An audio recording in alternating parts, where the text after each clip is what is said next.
While there have been both criticisms and successes of the Affordable Care Act, what are your thoughts on the Affordable Care Act and what can be done to continue to improve the quality of life for Americans?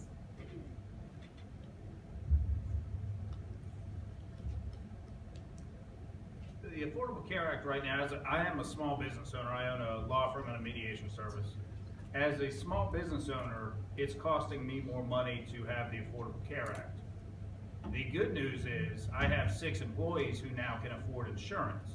So my personal insurance has gone up, but I have 6 employees who now, instead of being sick and having to come to work sick and then not being able to go to the doctor, can now go to the doctor at the first sign of being sick.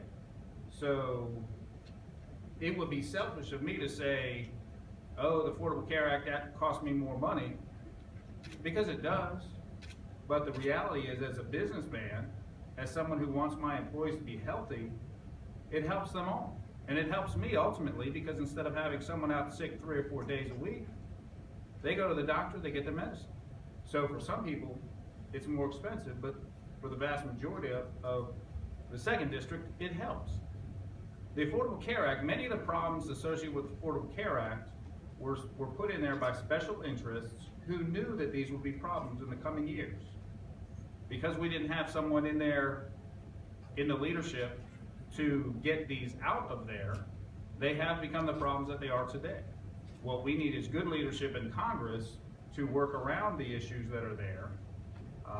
I know Congressman Butterfield and Congressman Price are both working to get solutions to it. My opponent, instead of finding a solution, has voted 54 times against the Affordable Care Act, which I find 54 votes to get rid of it versus even take 5 minutes to find a solution abhorrent. This is America. This isn't right or left, Republican or Democrat. This is finding affordable health care for everybody. And we can't be selfish with it if it costs some of us more, but allows the rest of us, oops, sorry. Thank you. There's my question.